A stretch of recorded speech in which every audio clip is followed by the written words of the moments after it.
اندھا اعتماد۔ آمنہ اپنے والدین کی اکلوتی اولاد تھی۔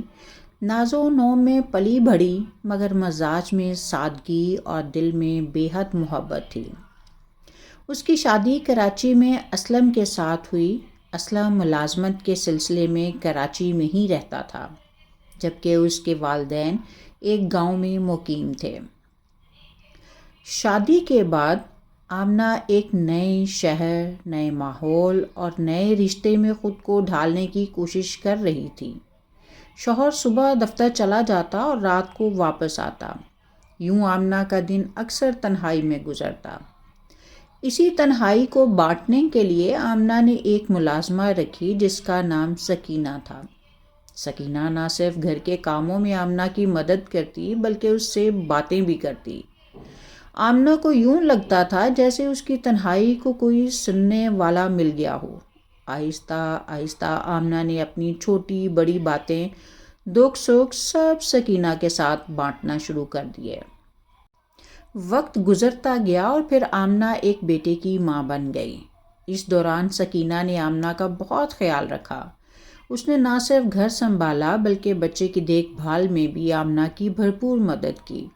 آمنہ کا زیادہ تر وقت بچے میں گزرنے لگا۔ وہ ایک ماں کے فرائض میں اتنی مصروف ہو گئی کہ شوہر کو وہ وقت نہ دے سکی جو وہ پہلے دیا کرتی تھی۔ ایک دن آمنہ نے محسوس کیا کہ سکینہ آہستہ آہستہ اسلم کے سارے کام اپنے ہاتھ میں لیتی جا رہی ہے۔ اگر آمنہ اسلم سے کہتی، لائیں میں آپ کے کپڑے استری کر دیتی ہوں، تو اسلم جواب دیتا، نہیں رہنے دو، سکینہ کر دے گی۔ حتیٰ کہ اسلم اپنے چھوٹے چھوٹے کام بھی سکینہ سے کروانے لگا۔ بازار سے راشن لانا ہوتا تو آمنہ کے بجائے سکینہ کو اگلی سیٹ پر بٹھا کر لے جاتا۔ یہ سب کچھ آمنہ کے دل کو بری طرح توڑنے لگا۔ ایک دن اسی بات پر آمنہ اور اسلم کے درمیان سخت بحث ہو گئی، جو باتوں باتوں میں لڑائی تک پہنچ گئی۔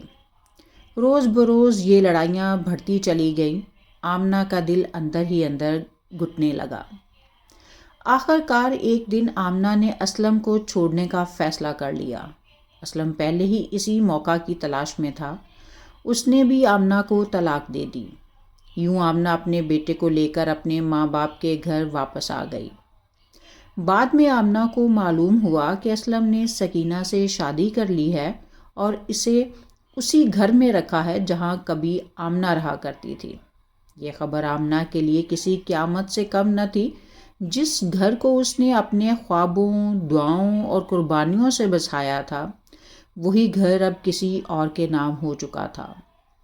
جس صحن میں اس کے بیٹے کی پہلی کلکاری گونجی تھی، آج وہاں کسی اور عورت کی ہنسی سنائی دیتی تھی۔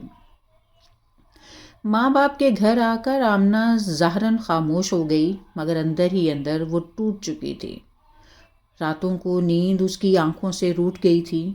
وہ اکثر اپنے بیٹے کو سینے سے لگا کر روتی اور سوچتی کہ آخر اس میں اس کی کیا خطا تھی؟ کیا ماں بن جانا جرم تھا؟ کیا شوہر کو وقت نہ دے پانا اتنا بڑا قصور تھا کہ اس کا صلہ طلاق اور تنہائی کی صورت میں ملا؟ کچھ دنوں بعد لوگوں کی باتیں بھی شروع ہو گئیں۔ کوئی کہتا شاید آمنہ میں صبر کم تھا، کوئی کہتا نوکرانی کو سر پر چڑھا لیا تھا، مگر کوئی یہ نہ سمجھ سکا کہ آمنہ نے تو صرف تنہائی بانٹنے کے لیے سکینہ کو قریب کیا تھا، اپنے گھر کو برباد کرنے کے لیے نہیں۔ وقت گزرتا گیا۔ آمنہ نے خود کو سنبھالنے کی کوشش کی۔ اس کے بیٹے کی آنکھوں میں وہی سوال ہوتے جو اس کے اپنے دل میں تھے۔ تب آمنہ نے فیصلہ کیا کہ وہ اب رونے کے بجائے جینے کی کوشش کرے گی۔ اس نے سلائی کڑھائی سیکھنا شروع کی، پھر آہستہ آہستہ آن لائن کام کرنے لگی۔ اس کی ماں اس کا سہارا بنی اور اس کے باپ نے کہا، بیٹی، ٹوٹنے والے کمزور ہوتے ہیں اور تم کمزور نہیں ہو۔ دوسری طرف سکینہ جس آسائش کے خواب لے کر اس گھر میں آئی تھی، وہ خواب زیادہ دیر قائم نہ رہ سکے۔ آمنہ کی جگہ آ کر اسے اندازہ ہوا کہ گھر سنبھالنا، بچے کی ذمہ داری اٹھانا اور شوہر کی بے رخی سہنا کتنا مشکل ہوتا ہے۔ اسلم کا یہ رویہ بھی آہستہ آہستہ بدلنے لگا۔ جو شخص کبھی ہر بات میں سکینہ کا ساتھ دیتا تھا، اب ذرا ذرا سی بات پر غصہ کرنے لگا۔ ایک دن سکینہ نے ہمت کر کے کہا، آپ پہلے ایسے نہیں تھے، آپ بہت بدل گئے ہیں۔ اسلم نے تلخی سے جواب دیا، بدلا نہیں ہوں، بس مجھے سب کچھ سمجھ آ رہا ہے۔ ادھر آمنہ کی زندگی میں آہستہ آہستہ سکون واپس آنے لگا۔ اس کا بیٹا بڑا ہو رہا تھا اور اس کی مسکراہٹ آمنہ کے زخموں پر مرہم رکھتی تھی۔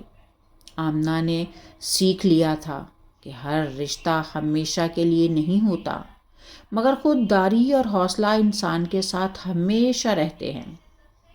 کچھ سال بعد ایک تقریب میں آمنہ اور اسلم کا آمنا سامنا ہوا۔ اسلم کی آنکھوں میں ندامت صاف جھلک رہی تھی، جبکہ آمنہ کے چہرے پر عجیب سا سکون تھا۔ اسلم نے بات کرنے کی کوشش کی، مگر آمنہ نے صرف اتنا کہا، کچھ فیصلے وقتی سکون دے جاتے ہیں مگر عمر بھر کا پچھتاوا بن جاتے ہیں۔ یہ کہہ کر آمنہ اپنے بیٹے کا ہاتھ تھامے آگے بڑھ گئی۔ وہ جان چکی تھی کہ اصل جیت کسی کو ہرانے میں نہیں بلکہ خود کو دوبارہ کھڑا کرنے میں ہوتی ہے، اور آمنہ جو کبھی ٹوٹ چکی تھی آج ایک مضبوط، باوقار اور خوددار عورت بن چکی تھی۔